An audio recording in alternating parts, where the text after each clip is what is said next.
In this episode of the Locked On NBA Big Board podcast, it is part 2 of my discussion with Leif about the top centers in college basketball. Again, this is the top centers in college basketball. We're not discussing the prospects that are playing in Europe and Australia or even China, because there is a guy in China that I really like.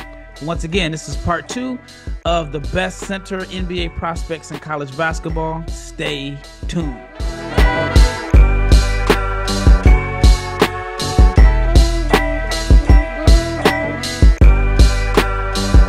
Shout out to each and every person that has made the Locked On NBA Big Board podcast your first listen of the day. We are your source for NBA draft content 5 days a week. I'm your host, Rafael Barlowe, the director of scouting for NBA Big Board, and my co-host for today is Leif Thulin, the guy that watches more college basketball than anyone else. If you want to know something about a college basketball player or a game, Leif spends a ridiculous amount of hours watching games, and the fact that he can remember stuff. Like I think I have a good memory, but Leif remembers our podcast conversations from like 2 years ago. He remembers plays and games. So Leif is definitely a star on the rise in this industry. But before we get into this episode, I want to let you know that it is brought to you by FanDuel. Make every moment more. Right now, if you are a new customer, you get $150 in bonus bets guaranteed. And all you have to do is place a $5 bet. So visit fanduel.com/locked-on to get started.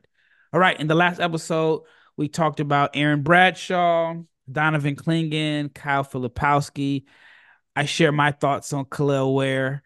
And then we talked a little bit about Missi. So I wanted to start off this episode with Zach Edey. I think Zach Edey is one of the more divisive prospects in this draft. I think there's quite a few guys, whether it's like Rob Dillingham. I think there's some people that are still a little divided on Isaiah Collier.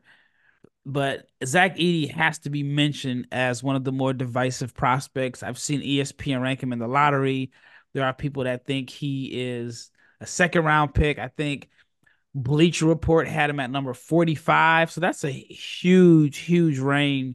A range for the guy that's going to win Player of the Year in college basketball unless something crazy happens. So I wanted to hear your thoughts on Zach Edey, because I had a longtime listener say that Zach Edey is the best. I'm paraphrasing here, the best post player in the world. What are your thoughts on that? Well, Zach Edey is, I mean, everyone says, oh, he's in the wrong generation. And that like is consistent with what I believe, what I'm sure you believe. Like if he were 20, 25 years ago, he'd have an argument to be the number one pick. Uh, my concern with Zach Edey is just the pace of the game in the NBA. Like it's not that, hey, he couldn't be useful, he couldn't protect the rim, his athleticism isn't enough. He's just too big. I'm worried about when an NBA team is scoring as much as they are now. Like it's like 119 points per game is so like commonplace. 119 points per 100 possessions is like the standard right now. And Zach Edey, because of the way he plays and what he's able to do, Purdue has to play around that. And so they play, I wouldn't say methodically, like they'll still move the ball and go, but everything revolves around Edey. Now, obviously in the NBA, I think he's actually well suited to play pick and roll, catch the ball, post up, and create advantages and kick the ball out. Like I think he's good at all those things. I just worry about the pace.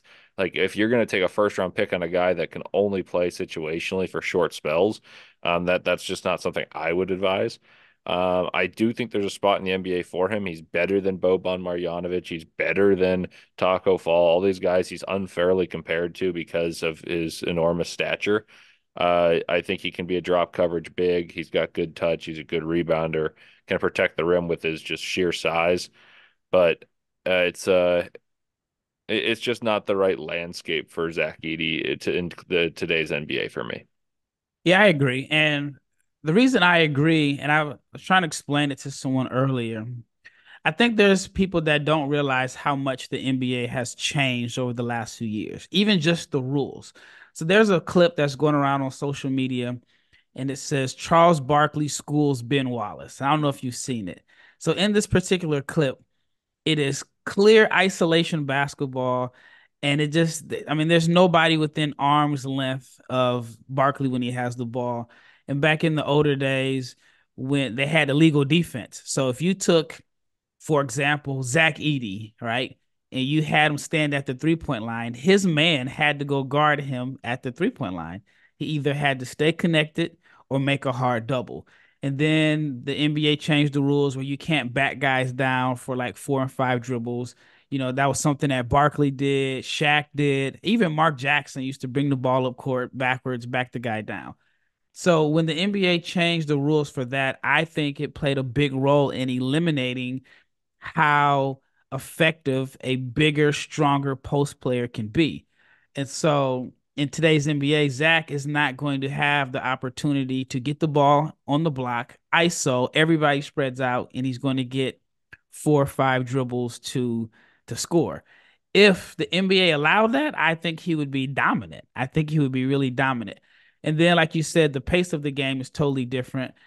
And you're gonna, I mean, teams I think are just going to try to attack him and space him out and make him defend in space, which I think could be an issue, which I think could be an issue for not only him but several other guys. So my concern is that if he were like a great passer, then I think it would eliminate some of those concerns. We're talking about a guy that has more turnovers than assists. And so you look at Jokic and somebody said, well, Jokic is slow footed, yada, yada, yada. But Jokic is a phenomenal passer that can get the rebound, push the ball up court, and you can play like a non traditional point guard next to him because you can make him the hub. I even think with Shingun, because he's such a gifted passer, that you can kind of make him the hub. I don't think Edey is that gifted of a passer to where you can make him the hub and he's going to make incredible reads. And I don't think a team is going to give him the ball in the post and say, go to work. I do think that there is a spot for him in the NBA.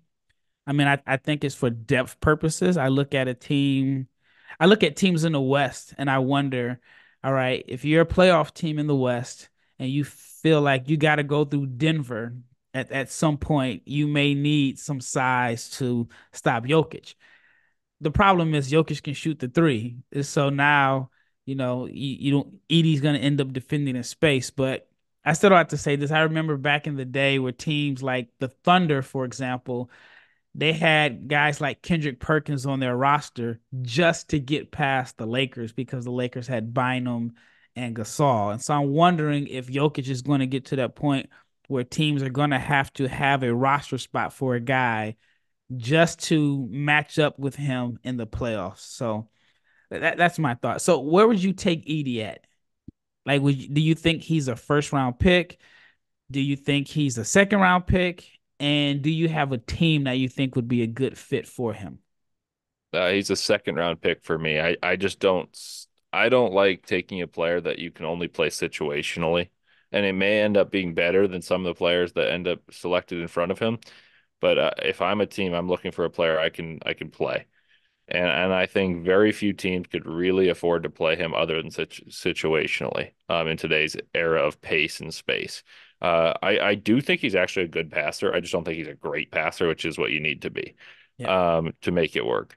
I off the top of my head, I don't really have any teams, but I do agree with you. If you want to guard Embiid or Jokic, like the strategy of getting a few more big bodies to avoid foul trouble or just be fresh enough to defend. But I just don't see how it works because both of them are so skilled away from the basket. Yep. And that's like the dilemma with the modern big. People are saying, "Oh, well, the big man is back." I think Jokic and Embiid are like one of ones in the sense. I mean, the way Embiid can handle the ball and Euro step, and then he can shoot, and then Jokic is such a. I mean, he's a point center, like, and then he has like the best touch around the basket that I've seen. It's like it's it's a different breed. And so other than that, you have a bunch of centers that are either like vertical lob threats or guys that like rebound. I mean, I think Shingun is probably in my opinion, the next most gifted center as far as skilled with the basketball. But then it's the defensive end. Like I look at, there's two guys that come to mind that I think are very skilled with the basketball and that are out of the NBA. I mean, you could say some of it is because of off court stuff, or in one case, a lot of it.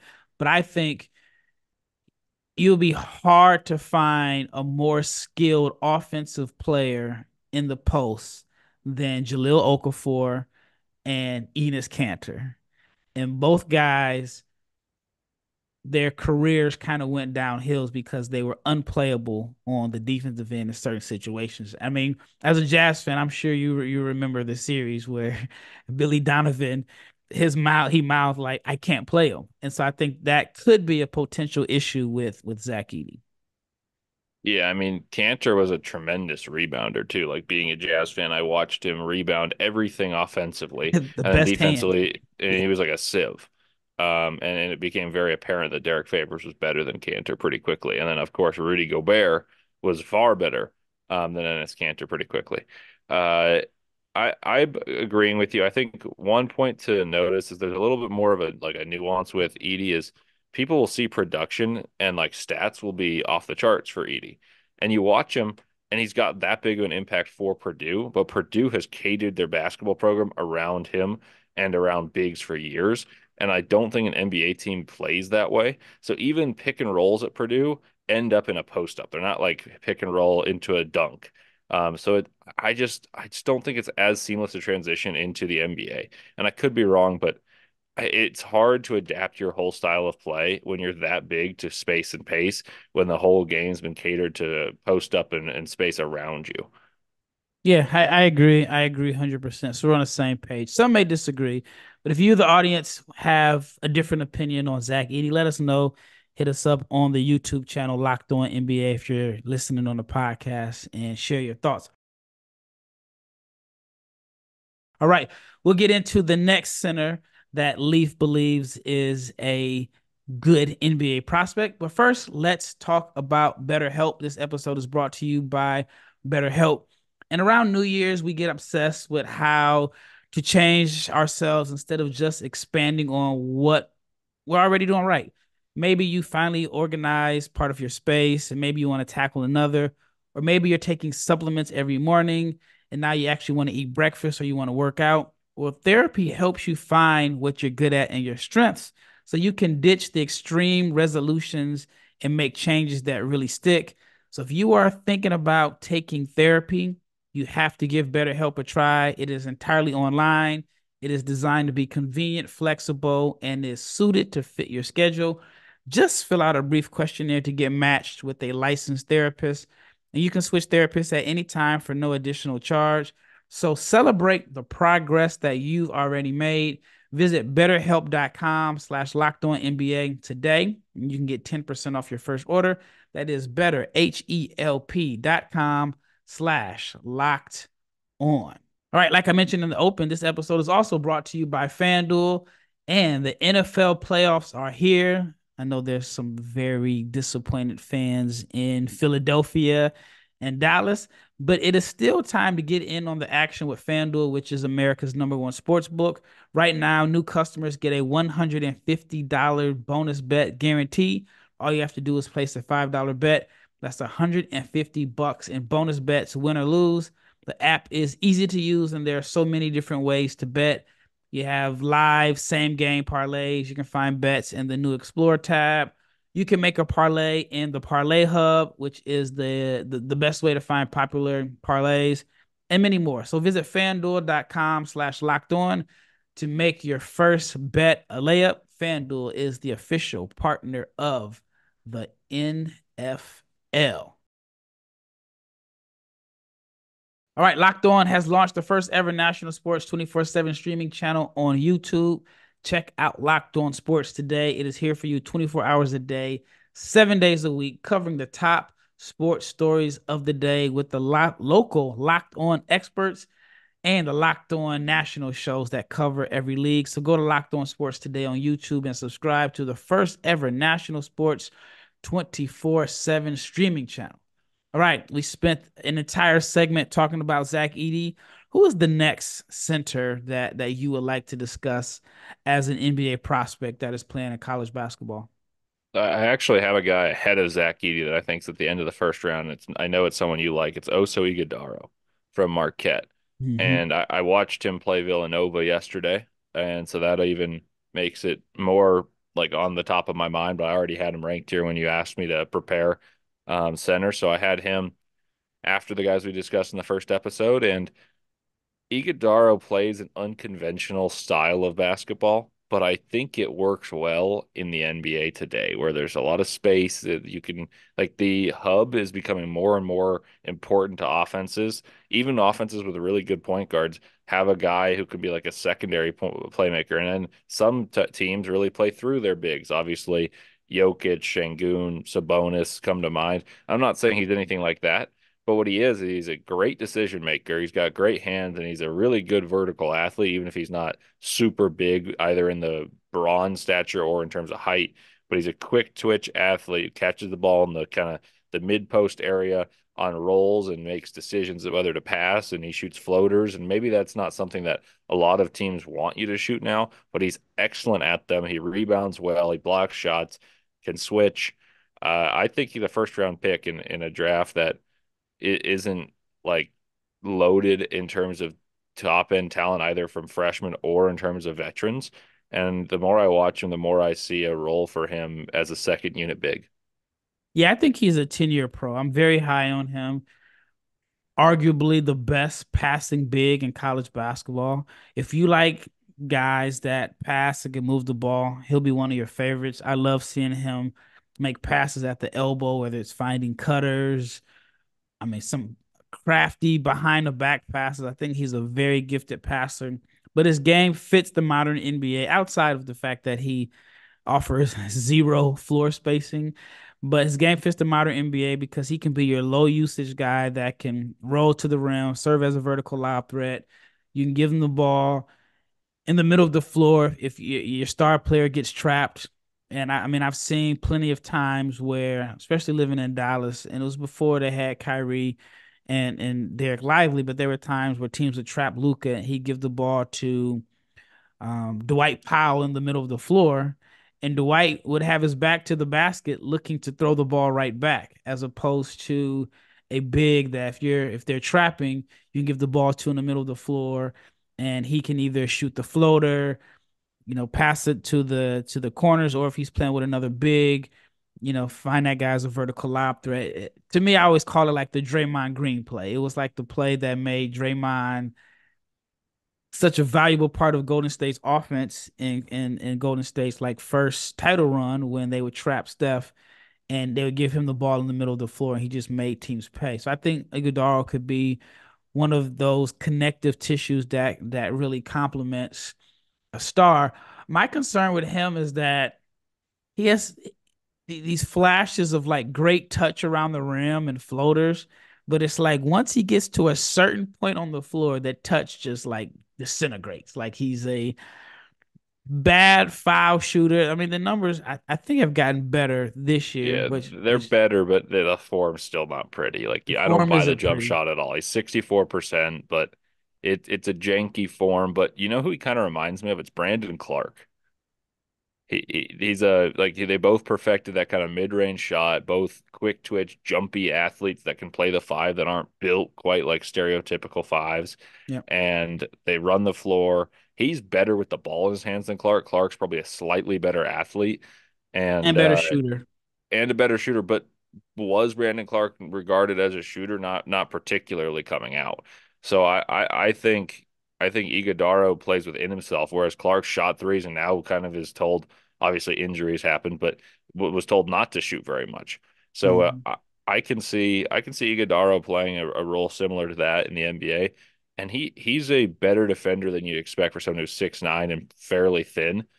He gets his hands on a lot of passes as well. He's got 1.1 steals, nearly a block per game right now. And last year, I think he had even more blocks. I think he's just higher on the scouting report, frankly. Like people build their offense to attack the Marquette defense differently than they did a season ago. So here's what's confusing to me. Ighodoro was listed at 6'9" last year, and now if you go to ESPN, they have him listed at 6'11". So I wonder. He's 6'9", I'm pretty sure. That's what I'm trying to figure out. Did he grow? I mean, was it a mistake? Because even Marquette's website has him listed at 6'11". So I guess we'll find out at the combine this year. I do think those extra 2 inches could make a difference because I always saw him as kind of like a undersized five. But if he's a legit 6'11", then I think that could change things. All right, who's the next player that you want to discuss? Yeah, no one's quite as alluring now for me. I mean, Edey's the one that I would have put here, just because I'm running out of space. But I think the next guy for me is Adem Bona. Adem Bona, we've talked about a couple times. I like him in theory, but the more I watch him, and part of it's because UCLA is just not very good. Mhm. I have more questions about what he'd do in the role that I want him to play. He's not very big in terms of height, but he's a tremendous athlete. Defensively, he's got really good instincts. Offensively, he's quite limited, but he's being forced to do too much, and perhaps that's what's clouding my judgment, just because he frustrates me offensively now. But I think there's a role for Bona just because of his athletic and defensive instincts. I agree. And when we return, I have the perfect scenario and the perfect team for Dembona. I had this conversation with someone close to him and they they agreed and they were just like, I would love to see it happen. But before we get into my ideal fit for Dembona, I want to talk to you, the audience, about Jase Medical. I know you come to sports and even like the Locked On NBA Big Board podcast to escape some of the realities of life, but I just want to talk about real life for a second. And according to the FDA, pharmacies are running out of antibiotics right in the middle of the worst flu season in over a decade, which is scary. I can't imagine a situation where me or my wife or my child was sick and we didn't have some of the medication that we needed due to a supply chain issue. Thankfully, we'll be okay because of Jase Medical. The Jase case is a pack of 5 different antibiotics that treat a long list of bacterial illnesses, including UTIs, respiratory infections, sinusitis, skin infections, among others. And this stuff could happen to any of us. So visit jasemedical.com and complete your physician encounter. It will be reviewed by a board certified physician, and your medications will be dispensed by a licensed pharmacy at a fraction of the regular cost. It is never more important to be prepared than today. So go to jasemedical.com. Use the offer code locked on, LOCKEDON, to get $20 off your offer. Again, jasemedical.com. All right, we left off talking about a Dembona. I have the perfect team for Dembona. As the way the roster is constructed today, I think a Dembona would be a great fit with the Los Angeles Clippers. As their second unit big, an energy guy, someone that you can put on the floor with Harden or Westbrook and be your energy athletic role guy. If you look at the Clippers roster today, I mean they have Big Zubac who's good. You have Plumlee who is hurt, and then you have Daniel Tice. Plumlee's a good athlete and a good passer, but I think giving James Harden and Westbrook another like vertical lob threat or low usage energy guy off the bench, I think could be very helpful to the Clippers because that's the one thing they're missing right now is a vertical lob threat. And Harden plays well with a vertical lob threat. I think Westbrook does too. So give them a guy that is like an athletic energy rim roller as a backup, I think that would be the perfect situation. And plus, it's in LA; he wouldn't have to move or go far. But I agree with what you said in the last segment about your judgment being kind of cloudy based off of the mess that is UCLA. For Bona, and I've mentioned it in past podcasts. If you're every day or you've heard the story before, but I first watched him play in 2019. I think he was like 16 years old. He was on the Turkish national team at their under 18 championships. And just looking at that particular tournament, I mean, Şengün was on his team. Um, um, Aldama for the Grizzlies was in that tournament. Pokashevsky, Garuba. It was some very talented guys in that particular tournament. Bona was younger than everybody else. At the time, he was considered a better prospect than Alperen Şengün. Şengün was really chubby at the time, and Bona was just flying all over the place. He was really raw. And then obviously Şengün has developed into a potential all-star. I feel like Bona's offensive game has only like improved gradually. So I was a little bit down on him, but then I've had to like reappreciate what he does well, and that is be athletic, bring energy. There are some concerns because I don't know if he's gonna measure out tall. I mean, if he measures out at 6'8 3/4, that wouldn't shock me. But I do think there is a role for him. And I don't like the fact that UCLA is like running the offense through him in a sense as if he's like a scorer. So I think he'll be better in the NBA because his role will be reduced significantly, and all he'll have to do is roll, run the floor, block shots, provide energy, and I think he'll make a lot of money in that role. Yeah, I'm with you right there. I think if he went to the Clippers, James Harden like literally is running a boot camp on pick and roll still to this day. Every practice he gets all the bigs and even like some of the younger guys that aren't bigs but just like aren't Paul George and Kawhi essentially.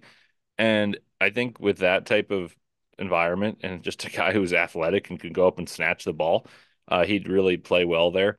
I do think he's going to measure out at like 6'8", 6'9", though. Like I don't think he's 6'10". I think Iguodala is probably 6'9 and a half. They actually played each other this year, and I think Iguodala was taller. Uh, and Bona to me is going to need to find a team that's pick and roll dependent or a team that is a drop or a team that like allows him to use his athleticism, and you don't need him to be a drop big. He can, but allow him to hedge and be disruptive. And that's where he produces added value as opposed to just being like a solid rim protector with that in that height that's not great. At the next level, I think if you let him be athletic and influence the matchups and play the game the way he can with aggression as a player who doesn't need to have all his fouls. Like he can be aggressive, be physical. I like him more than I would in college, the way he has to play reserved. Yeah, I agree. I think it's going to be so important for him to land in a situation where he has a playmaker that will give him, that will feed him on the rolls. And he's a guy that is always going to bring energy, but I think his energy levels will be increased even more if he has a point guard that looks for him and rewards him on the offensive end. And the old saying, reward your big. And I think like again, the Clippers would be like the perfect fit for him. So I have on a Creighton shirt if you can't see. I wanted to hear your thoughts on Ryan Kalkbrenner. Now, I know you were high on Kalkbrenner. Do you think he is draftable? And then what role do you think he could play in the NBA if you think he's an NBA player? I think he's an NBA player because he's a really good shot, like deterrent at the rims. I interviewed him last year. He was a thoughtful guy. He said I wanted to go back to Creighton, get stronger, and be more of a focal point offensively. And so far this year, I don't think Creighton's been as good as they were last year. I think a lot of those players are frustrated. Kaluma moved on, Nemhard moved on. Neither of them are playing particularly well. Trey Alexander had an awesome start to the year, and but he's tailed off. Shireman, like I said, might I think is the best Creighton prospect right now, and Kalkbrenner's just stayed steady. Like Creighton does not foul. They do not foul, and they allow the lowest rim percentage in the Big East. And I'm sure it's among the best in the country because there's some really good defensive teams in the Big East. I say all that to say this: Kalkbrenner, his appeal is going to be he's going to protect the rim and drop coverage, and he can step out and knock down some threes. So I do think there's a space in the league. I don't think his athleticism in the NBA is going to be like something that you can really write home about. And I don't think he's quite got the guile to be a passer. So he's got to play spot minutes as a rim protector, and I think he's situationally dependent. But he's just got a good instincts and good feel. He is shooting poorly this year as compared to last year, taking on that bigger role. But I think just knowing how to play defense, knowing where to be, And blocking shots is just a valuable thing. So I think there is a role, especially in a class that I don't think has 60 players better than him. Yeah, I wanted to add context. He said shooting poorly. He's shooting 64%. But last year was so crazy, especially with oh man, I can't you just mentioned his name. I just forgot the guy's name. The point Kaluma. guard. Oh, No, Nemhard. with Nimhard getting him the ball. I think there was a stretch last year he made like 18 shots in a row or something like that. He shot just a little bit under 70% last season. And I knew it would go down, but that just shows you how efficient he was last year when he shoots 64% this year and he's having like a down year. But the points per game is like identical. The rebounds have gone up. The shooting is, I mean, you would, I think it would help him as an NBA prospect if he were a 35% shooter from three. He's down like 27% this year. But what's weird is that the free throw percentage is down like 15 points. And so I just wanted to get your thoughts on that. So you do think that he is worth a top 60 pick? Yeah, I think so. I mean, he shot well last year. He shot like 80% from the free throw line. I saw him Yep. in person play 2 games, and he had a 30 piece in madness, catching lobs and influencing everyone else's shot on the defensive end. So I think so. I just have a hard time believing that someone that's got a 7'5" wingspan, the trained ability to not foul at the rim and still alter and block shots is going to get someone intrigued enough to take him. And I think the shooting's better than what he's shown, but it's not like you're gonna be like, oh, Ryan Kalkbrenner shooting a three in the NBA. Let's be terrified. Like I think he'll be serviceable though. Yeah, I mean, I had someone try to tell me they didn't think that he was an NBA player because he was a poor defender. And I had to mention to them that he is the two-time Big East Defensive Player of the Year. So I think And that's and just, probably will be the 3 time. yeah. And I mean, he's a good shot blocker. Yeah, I mean, you may have some concerns about him defending in space, but I think that was just a lazy take in a sense, just because, he may not look like this high jumping, quick twitchy athlete, which I think a lot of people mistake for being a great defender. I got one wild card in here, and it's Coleman Hawkins. And I You think know he's I a know we've five? I think he's a 5 in the NBA. I think he'd have to play in a team that wants to switch, that wants to get isolation, and they want to have someone not facilitate, but be a secondary facilitator of their second unit. And right now, he's actually shooting really well. And I don't know how well it stands. Like we've had this discussion many times, which is kind of why we're both laughing at it. Is I think Coleman Hawkins is a 5 rather than a 4. And that would help him out because he'd get more space and only a few guys really bruise in the post. He's shooting 76% from the free throw line and he's shooting 36% from three. And in years past, his shot has looked good, but he shot sub 30% from three. He's also spearheading an Illinois team that I think's solid but unspectacular. And he's taking on an enlarged role since the news of Terrence Shannon's um, legal issues. Situation. Yeah. Yeah. So I will posit him as a player that I think could get picked because he's got enough film as a switchable defender. If someone buys into the shot being real and they like switching defenders who can pass the ball, there's a chance. And if there's a draft, this is the draft. Yeah, man. I was high on him 2 years ago. I I just saw the shot. It's like when I watched his games and you saw the shot and you're like, oh yeah, this guy is a shooter. And then you look at the stats and like, okay, he went 1 from 4 for three. Then you look again, then you just look at the overall body of work and you're like, how can a guy with that great of form be such an inefficient shooter? Well, the numbers are a lot better this year. It's his first one over 30%, I believe. I have to go back and watch a little bit more film with him again this year. I think in my mind I've already like boxed him in as this super talented player that can pass, that is a good athlete, that does so many things well, but just hasn't put it together. And maybe he's the guy that is just going to be better suited in the NBA as your eighth or ninth man, as opposed to in college where you're expecting him to be like your best player. So maybe the NBA is a better fit, but I think it's all going to boil down to his shooting. If he ends up shooting 35 or 36% from three in the NBA, that opens up a lot for him because he's so skilled in different areas. He can handle he's blocking shots. I mean, the accounting stats on the defensive end are good.